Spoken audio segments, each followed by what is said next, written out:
सम्मानीय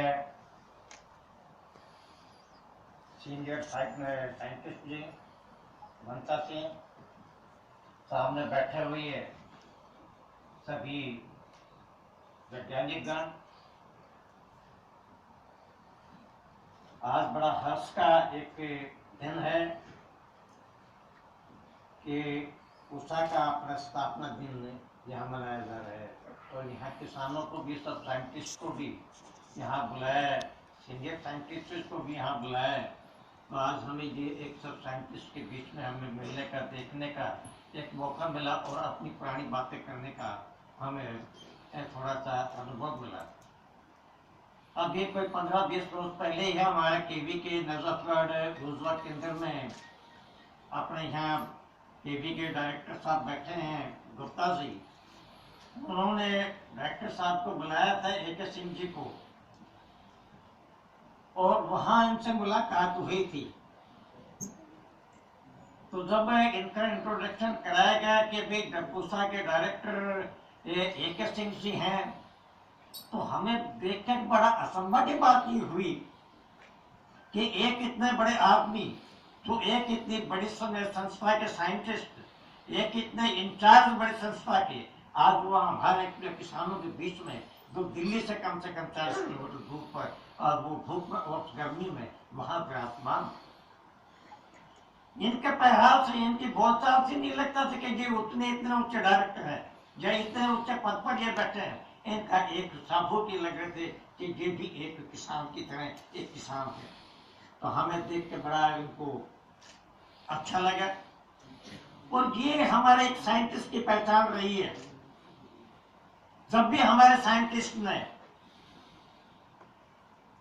फील्ड में काम किया है, कभी उसने अपने आप को ऊंचा नहीं समझा, अपना हैट पहन के, अपना करके, और गांव में दूर जाकर के कृषि संबंधी खेत में किसान के सामने, अपने सामने ये काम कराते। हानी बात है, हमारा कृषि प्रधान देश शुरू से कहलाया है और है भी। एक समय कुछ ऐसा था कि हमारी इतनी एग्रीकल्चर की कोई प्रोडक्शन, कोई ज्यादा बात नहीं थी, कोई फार्मिंग के कोई मॉडर्नाइज तरीके, मैकेनाइज्ड सिस्टम कोई ऐसा नहीं था। सब बैलों से खेती होती थी, ट्रैक्टर नहीं थे, खेतों में बहुत दाब वगैरह होती थी, बड़ी मेहनत की बात थी, बड़ी मुश्किल से 1 एकड़ में 15 मन 17 मन हार्डली देसी गेहूं होता था। कोई नई वैरायटी कोई विकसित नहीं थी, और हमें खाने के लिए हमारी पूर्ति नहीं होती थी, और उस पूर्ति के लिए बाहर से अनाज मांगा जाता था।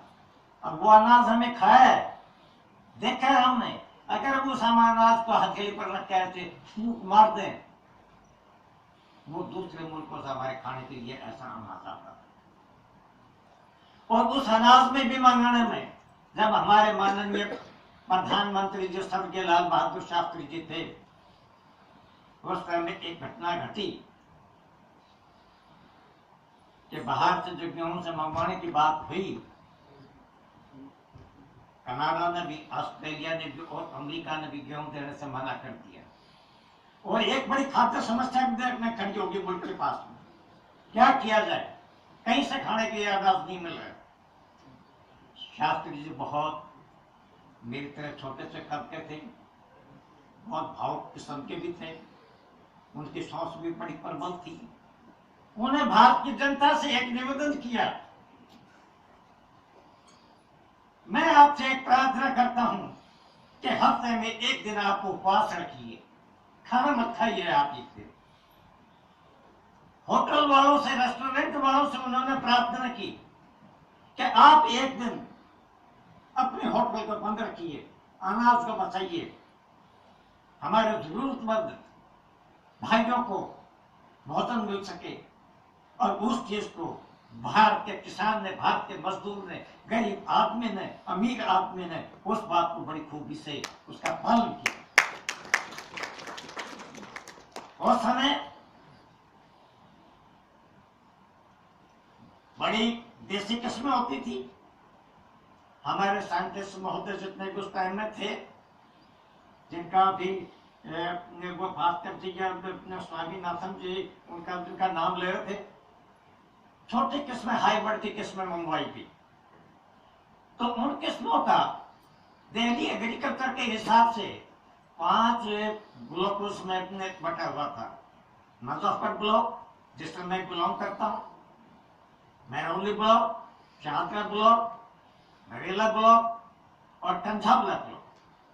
तो उनमें जो एक किस्म का बनाया नरमारा और सुनहरा तो से गेहूं मंगाया गया, और ये हाई एड वैरायटी के हिसाब से उनको बोला कि भी इनका प्लॉट जो है या डेमोन्स्ट्रेट किसानों के पास में लगाया जाए, जिसकी एड बताए कि ये 40 मन एकड़ के हिसाब से बैठेगा, जिसकी निकलेगा। तो हमारे बुजुर्ग किसान होते बोले यार क्या बात करें, हमारे 17 मन 15 मन 17 मन होता है, 40 मन जो बोने से भी ज्यादा कैसे बैठ जाएगा। ये सब अपनी नौकरी के लिए करने के लिए ऐसे आ गए, कोई ऐसी उपज नहीं बैठेगी। देखें क्या एक पेड़ में 2-2 बारियां आएंगी क्या, बड़ी ये असंभव की बात है। अब हमारे साइंटिस्ट ने, हमारे उस टाइम के वैज्ञानिक साहब ने खेतों में जाके खड़ा होकर धूप में गर्मी में और ठंड में जाके वहां पर अपने सामने ही खेत का प्रयोग करके उसको गीला करवाया बोने के लिए, अपने सामने ही फिर फर्टिलाइजर, तो फर्टिलाइजर को उस टाइम में कोई किसान यूज नहीं करता था कि तो फर्टिलाइजर क्या होता है उसमें। तो ऐसे ही ऐसा समय था, वहां 40 मन की एकड़ बैठी, लोगों ने देखा उसमें और उससे किसानों का उत्साह पैदा हुआ। और एक आज ऐसी नौबत आई, आज ऐसे हालात हैं कि आपके साइंटिस्ट, हमारे बड़े साइंटिस्ट साहब यहाँ बैठे हैं, आज हिंदुस्तान की जनता आपके ऊपर गर्व करती है, आपका आज भारत को अपने पैरों पर खड़ा करती है। पहनने के लिए जो कपास नहीं होती थी, कपड़ा नहीं बनता था, महात्मा गांधी जी ने उसमें आदेश पर पहरा दिया कि एक धोती एक लोगों की न कर ले। शास्त्री जी ने कहा कि एक रोटी अपनी खा लो, एक दिन का उपवास कर लो। आपने उस प्रोडक्शन को बढ़ा के आज कपास में भारत की दूसरे देशों में दूसरे नंबर का आपने देश बढ़ा दिया। चीनी में आपका हो गया, गेहूं में आपका हो गया, दलहन में आपका हो गया, तिलहन में आपका हो गया है। ये किसकी देन है? ये सब आपकी देन है। ये भारत देश आपके ऊपर गर्व करता है इस बात का कि हमारे साइंटिस्ट ने इतनी ईमानदारी से, इतनी मेहनत करके नए नए उत्पाद और नई प्रोडक्शन जो पैदा की, हमें बड़ी गर्व की बात है। टाइम बड़ा ये कम है बोलने के लिए, बोले तो कितना बोले, बहुत कुछ किसान ने गरीबी देखी है ना। उस टाइम में किसान के ऊपर शरीर के ऊपर कपड़ा था ना, किसान को खाने के लिए रोटी थी। ये मैंने उन आदमियों को देखा है, हमारे बुजुर्ग बताते थे कि एक बंदा हमारे गांव में खुद है अपने ट्यूबवेल पर चला गया, खेत में ट्यूबवेल नहीं था टाइम में, एक लाल पीड़ा होता था, चमड़े का एक घेरा लोहे के ऊपर बंधा हुआ और मोटा इतना रास्ते से बैलों से खींच के पानी देते थे। वो बुढ़ा वहां चला गया, बोला बाबा चाचा ये काम तो हम अपना कर लेंगे और शाम का हमारी रोटियों का इंतजाम कर लेना। ये किसान की हालत थी, देही पे कपड़ा नहीं था। उस हालत में मैंने भी वो देखी है, मेरे साथ भी वो हालत गुजरी है कि क्या जमाना था। आज ये सबकी आपकी देन है। मैं भी आपके सामने आज ये सफेद कपड़े पहने हुए हूं, ये मेरा नहीं शरीर है, ये आपकी देन है। तो हमारे इसमें कृषि के मामले में या हमारे वैज्ञानिकों ने जितनी किसान से नई तकनीक देकर तरक्की कराई है, आप सब बधाई के पात्र हैं। और ऐसे ही आप अपनी मेहनत का आगे रखिए। आपने बहुत कुछ आगे करना है। एक हरित क्रांति हो गई है, दूसरी हरित क्रांति आनी है। अभी मैं देख रहा था हमारे भाई साहब ये सत्यवान जी बैठे हुए हैं, ये उज्जवल में मुलाकात हुई थी। ये अपनी खोज से अपने उसमें ऑर्गेनिक खेती का, पशुपालन का अपना एक नया काम कर रहे हैं। जब हमारा पढ़ा लिखा जवान, हम तो उस टाइम में बहुत अनपढ़ होते थे, किसान पढ़े लिखे नहीं होते थे। आज हमारा किसान जो है, जवान किसान जो है, वो पढ़ा लिखा आ गया, नई तकनीक को अपना रहे और आगे हमने इस देश को एक हरित क्रांति हमने ऑर्गेनिक में हमने और उसमें करनी है। आपके सबका साथ रहेगा वैज्ञानिकों का। मैं एक छोटी सा दौर करूंगा कि आप सब सीनियर साहब जहाँ बैठे हैं कि आपकी जो टेक्निक जो नॉलेज होते हैं कि हर एक किसान यहाँ आ नहीं पाते,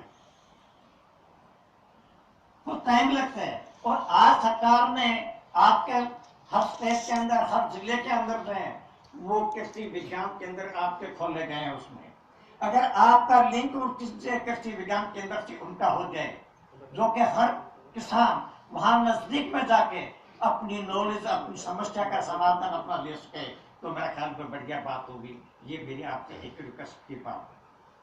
मैं अपना सब जो समय आपने दिया, मैं सभी आपका मैं बहुत बहुत धन्यवाद करता हूँ कि इतने साइंटिस्टों में एक संविदा का इतना बोलना, इतना अपना अपना अनुभव बताना करना, मैं आपका बहुत बहुत आभारी हूँ, आपका धन्यवाद करता हूँ। जय किसान, जय विज्ञान।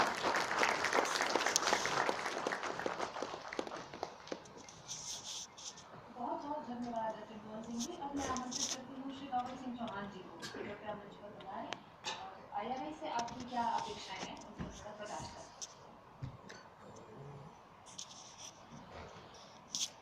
आदरणीय डीजी साहब आईसीआर, संस्थान के निदेशक, ज्वाइंट निदेशक और मंचासीन दूसरे वैज्ञानिक, मेरे सामने बैठे हुए वैज्ञानिक भाई, किसान भाई और संस्थान के कर्मचारी, सबसे पहले मैं आपको बधाई देता हूं। आप भारतीय कृषि अनुसंधान संस्थान के 116वें स्थापना दिवस पर की आपको बहुत बहुत बधाई। मेरे साथी किसान ने बताया कि संस्थान ने कितना किसानों के लिए दिया है। जब हमारे देश में खाद्यान्न की कमी थी, आज अन्न के भंडार भर गए हैं। ये हमारे संस्थान की और दूसरे संस्थानों की भी बहुत बड़ी देन है और इससे किसान समृद्ध हुआ।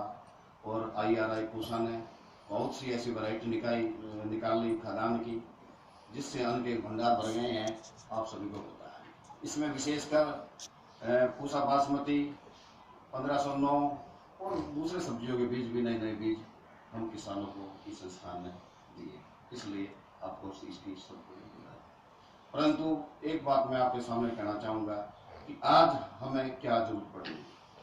हमारे खाद्यान्न के भंडार भर गए, परंतु एक समस्या सामने आ गई कि हमारा वातावरण, जमीन के नीचे का पानी जो हम खेत से निकाल के पीते थे, ना वो पीने लायक रहा है, और जो हम खाद्यान्न खा रहे हैं ना उसकी गुणवत्ता रही है। अब इस संस्थान का उद्देश्य होना चाहिए कि भूमि का पोषण कैसे हो, ऐसा खाद्यान्न हम कैसे उत्पादन करें कि जिससे स्वास्थ्यवर्धक हो, मनुष्य बीमार ना हो, प्राणी जगत अच्छा रहे, दोबारा से पर्यावरण ठीक रहे।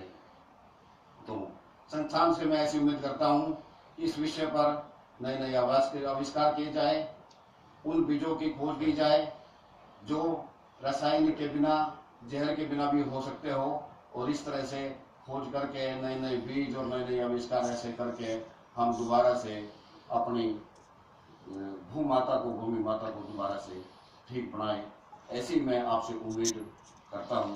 और इस विषय पर हमारे देश के जो किसानों के संगठन है, इन्होंने एक योजना बनाई है कि आने वाले 13 अप्रैल को 10 बजे भूमि का पूजन करेंगे मिलकर। पूरे देश में एक साथ ये अभियान चलेगा। इसका नाम दिया है भूमि पोषण एवं संरक्षण जन अभियान। मैं उम्मीद करता हूं आपसे कि आप इस अभियान में शामिल होंगे और अपना कर्तव्य निभाएंगे। हमारे सभी वैज्ञानिक और किसान भी। और हमें जो आगे आने वाला जो इस संस्थान का उद्देश्य होना चाहिए, वो भंडार हमने जो भर दिए हैं, उसके बाद में अच्छा भोजन हम अपने प्राणी जगत को कैसे दें, ये उद्देश्य आपका होना चाहिए। ऐसी मैं आपसे उम्मीद करता हूँ। धन्यवाद।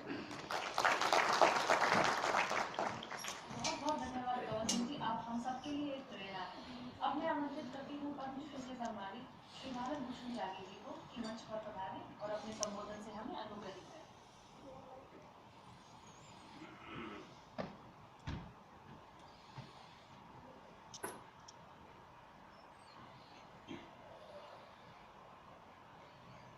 इस सभागार में उपस्थित सभी मनुष्यों को और मंच पर उपस्थित सभी शेष जनों को मैं सहृदय सम्मान करते हुए आज इस गौरवशाली समय में अपने सभी वैज्ञानिकों के प्रति कृतज्ञ हूँ और अपने राष्ट्र के प्रति कृतज्ञ हूँ इस बात को लेकर कि किसानों को जो सम्मान मिला और देश की खेती में जो परिवर्तन हुआ उसमें अनुसंधान संस्थानों की गहरी भूमिका रही और उसको आज सम्मान करने का हमको मौका मिला है। तो ये बहुत ही दिल की बात है, इसको हृदय से हम लोग स्वीकारते हैं। मैं यहाँ पर 2-3 निवेदन करना चाहूँगा।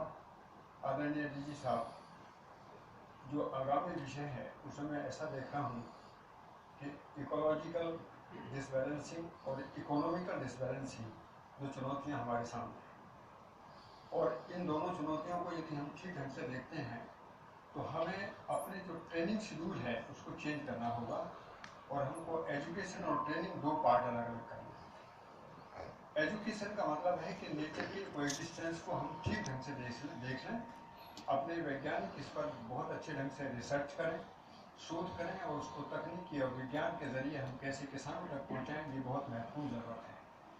क्योंकि जब हम केवल स्किल डेवलपमेंट की ओर जाते हैं तो गणितीय आकलन में हम ये भी नहीं देख पाते कि लॉन्ग डिस्टेंस किस तरीके से स्पेस मैनेजमेंट, सीड मैनेजमेंट और प्रोडक्शन मैनेजमेंट की ओर जाता है।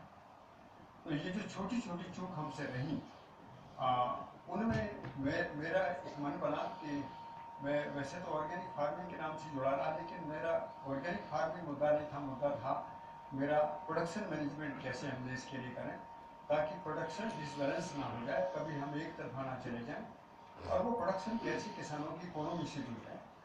तो किसानों की इकोनॉमी से भी जुड़े, सॉइल की हेल्थ से भी जुड़े, एनवायरनमेंट से भी जुड़े।